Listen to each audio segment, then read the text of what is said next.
everybody. I'm speaking to you today about early childhood intervention. Many of you probably don't really know what all that consists of and why it's important and why it should even matter to you. But that's some points I want to bring up to you today. First thing I would like to show you, I have some pictures of a few kiddos that I want everybody to look at. Some children that definitely benefit from early childhood intervention. If you want to scroll that where everybody at the table can see it, that would be great. So the first question I have is, why is it important? Why is early childhood intervention important? Infant toddler services, which are called ITS, are also known as Tiny K in the state of Kansas where we live. It's a comprehensive statewide system of communities that's based on family-centered early intervention for children with disabilities and their families. That's children ages 0 to 3.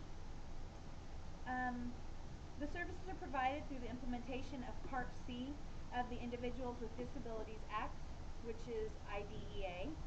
And this program is governed by the Kansas Department of Health and Environment, which is KDHE. So that's the governing entity that makes sure that procedures and services are given to children that need them the appropriate way. Now, another question that I know you guys are wondering, again, why is this important to me? Why do I care much about that?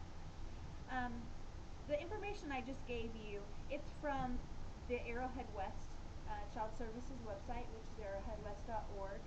That's kind of just a little piece of some of their vision and what we do there. The Kansas Infant Toddler Services, which is through KDHE, their vision is that all children and families have an equal opportunity to positively experience childhood and family life, no matter what their disabilities or needs are. Some kids, it's intellectual, some children it's social, some children it's gross or fine motor. They can't walk. They don't use one side of their body. There's a lot of different instances. By no means does it mean it's only for children that are mentally retarded or have situations that can't be helped, because every child has the right to live a good and full life to the best of their capacity and ability. And I feel it's our responsibility to help them get those services they need. The purpose is to enhance the development of infants and toddlers with disabilities, to minimize their potential for developmental delays, and to recognize the significant brain development that occurs during the child's first 3 years of life. It is amazing what happens inside their little brains from ages 0 to 3 years. Their brains grow more than they're going to grow at any other point in their life during that time.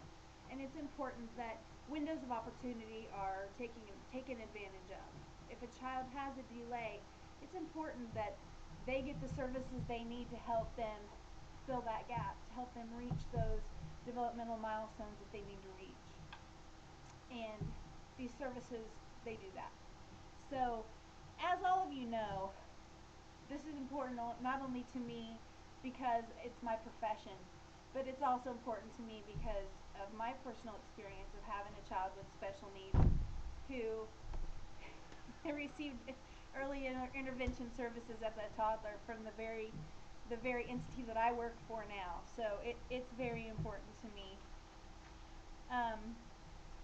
My husband just threw me off. Early intervention support is another website that I found that gave me some information. Children are our future, so why shouldn't they be our most important investment? That's a question I have for you. They are our future, not only of our country, but our families, everything, our churches, our schools. So why would we not invest in them now? Why would we wait until they're teenagers or adults and have significant delays developmentally or social problems or mental problems that we could have invested in when they were little and taking care of everything now when A child with special education needs is put through an evaluation. It's a play-based evaluation where the child gets evaluated through their play. They don't know they're being tested. They just think they're getting to play with some people with some cool toys and have a good time.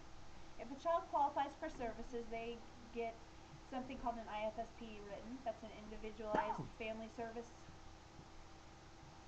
program, and it outlines goals and outcomes for each child, for that particular child. We set those outcomes, which outcomes means goals, for these children and hope that they meet those within the time period that is set.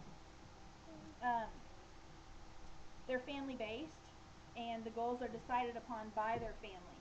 Once children become at school age, that it changes a little bit.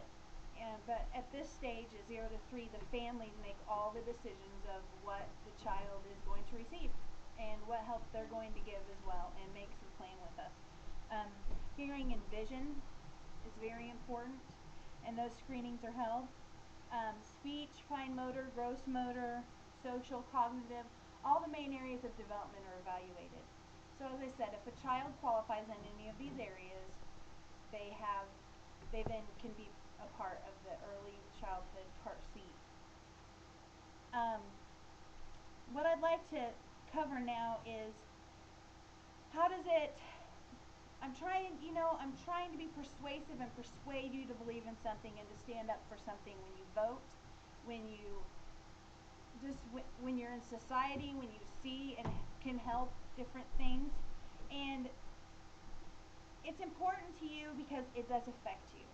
It affects all of us. But I want everybody to think just for a minute, what if? What if I have a child that has developmental delays someday? What if I have a grandchild that's born with developmental delays? Where will I or my child, where will we find the support we need for the child that needs the services and for ourselves? Do you know what to do to help your own child if they're born with developmental delays? Many of us don't. We wouldn't know where to get the help, and we wouldn't know what help to give them. Kind of at a standstill, and that's where these organizations come into play and help these children and these families. You just never know. So just always keep in mind, what if it were me? Developmental delays happen to all factions of life. Doctors' children sometimes are born with developmental delays. And poverty-stricken people, their children are born with developmental delays. These things happen to everybody. It's not something that is just those trashy people over there. Their kids have those kind of issues, not our kids over here. It doesn't pick and choose. Anybody is susceptible to have delays. And one thing that I do think is important to cover is, what if you lived in poverty and you had a child with developmental delays and no services were available for you, and you couldn't afford to pay for services, and your child needed help, and you don't have the schooling and the background to know how to help them? Another one of those what ifs. And there are people that face that every day. Ruby Payne is an author who I look up to very much. In her book, A Framework for Understanding Poverty, Ruby Payne, she discusses how, especially when one lives in poverty, how it is. When you don't have the information and the know-how, who are the people that you turn to for assistance? Those people are your connections. And connections to people and resources are an integral part of a healthy support system. To many families, their early interventionists are that person. They're the only ones that offer them the help and knowledge they need, and the help that their child needs to help achieve their goals. People that are impoverished need these services, and it doesn't mean they're dumb, and it doesn't mean that they can't help their child, because that's what I'm here for, is that we go in and we help these families understand they can do the work. They're the ones that truly do the work and help their children. So we build them up, and it's just an important thing I want everyone to think about. One thing I want to leave you with when we're covering how does it affect me. This is the last thing I kind of want to close with. And I think that when it comes to money, to dollar signs, that can get everybody's attention. Okay, so listen carefully to this.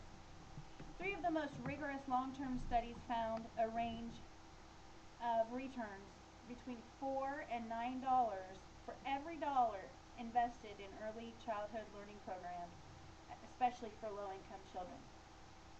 Program participants followed into adulthood benefited from increased earnings, while the public saw returns in the form of reduced special education costs, reduced welfare, and reduced crime, and crime costs such as jail, court, and all of those things that go along with it, and also increased tax revenues from program participants later in life. So a dollar invested right now in one of these babies, ages 0 to 3, in the long run, the return to that is $4 to $9.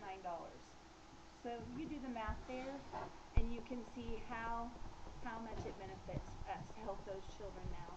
And besides, it's our responsibility to help children and their families. Thank you for your time.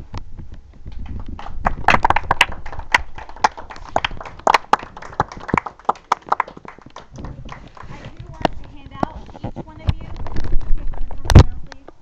This is a little brochure about special education services through the company that I work for, and it tells a little bit about child services, which is what I'm talking about today, but it also does cover some of the adult services.